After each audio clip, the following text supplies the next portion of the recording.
साहेब बंदगी। संतजन एक कहानी सुनाते हैं जिसको सुनने के बाद पुत्र शोक नहीं होगा। जब किसी का बेटा मर जाता है तो कितना दुख होता है, कितनी पीड़ा होती है, ये वही जानता है। भगवान बुद्ध की कहानी आती है कि एक माँ का बेटा मर गया, बहुत व्याकुल थी, बहुत रो रही थी, बहुत छटपटा रही थी। भगवान बुद्ध उसी गांव में पहुँचे, उनके पास पहुँची, शायद कुछ उपाय कर दें, मेरा बेटा जिंदा हो जाए। भगवान बुद्ध कि हाँ बिल्कुल, ये तो एकदम आसान बात है, इसमें कौन सी बड़ी बात है हमारे लिए, इसको हम जिंदा कर देंगे।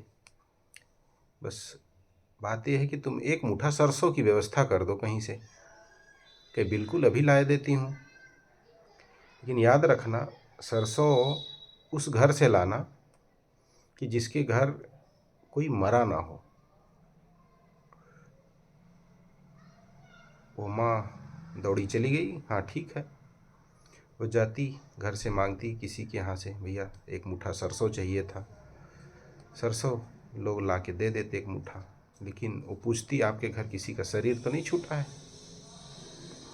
लोग बताते क्या बात करते हैं, अभी पिछले साल ही हमारे पिताजी का शरीर छूटा।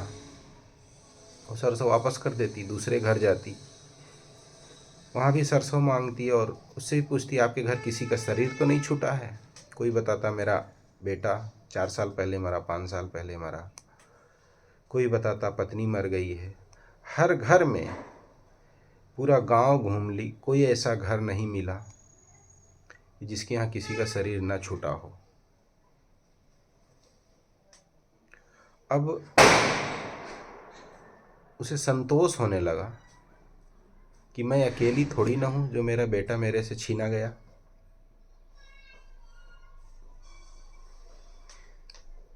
उसे उत्तर मिल गया था कि भगवान बुद्ध हमारे बेटे को जिंदा नहीं कर सकते हैं। हमें समझाने और सीख देने के लिए वो सरसों की मांग किए और कहे कि उस घर से लाना जिस घर में किसी की मौत ना हुई हो।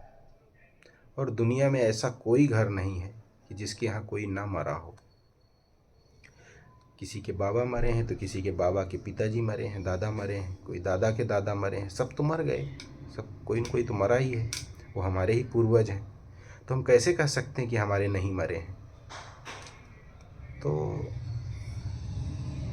जब सबके साथ यही हो रहा है तो हमारे साथ भी हो, तब थोड़ा लगता है कि तब अन्याय नहीं है। अन्याय तब होता है, दुख तब होना चाहिए कि और सब जिंदा हैं और सबके घर में कोई नहीं मरा और हमारे ही घर में लाश उठी या हमारे ही घर में अनहोनी घटना घटी। ये कहानी ये शिक्षा देती है कि हमें मृत्यु पर शोक नहीं करना चाहिए, दुखी नहीं होना चाहिए। अपने आप को संभालें, अपने परिवार को संभालें और आगे का जीवन जिए। जितना हो सके भरसक प्रयास करना चाहिए। दवा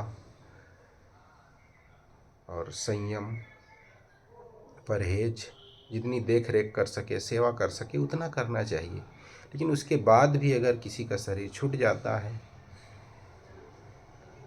अनहोनी घटना घट जाती है, तो शोक नहीं होना चाहिए, परेशान नहीं होना चाहिए, पीड़ित नहीं होना चाहिए, अपने हानि नहीं। बहुत लोग बेहोश हो जाते हैं, उन्हीं को लेके हॉस्पिटल भागना पड़ता है।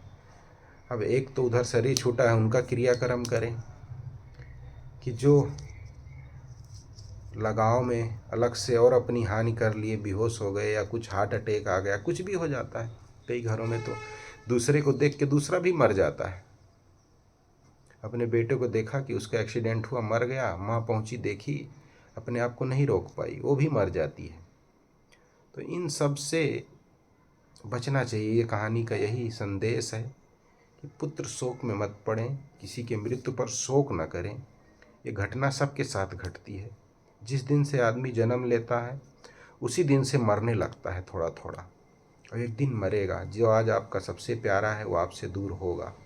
आज से ही उसे थोड़ा थोड़ा दूर हो जाइए, दूर रहिए मानसिक रूप से,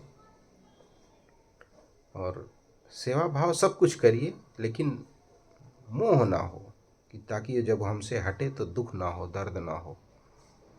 बस। धन्यवाद। साहेब बंदगी।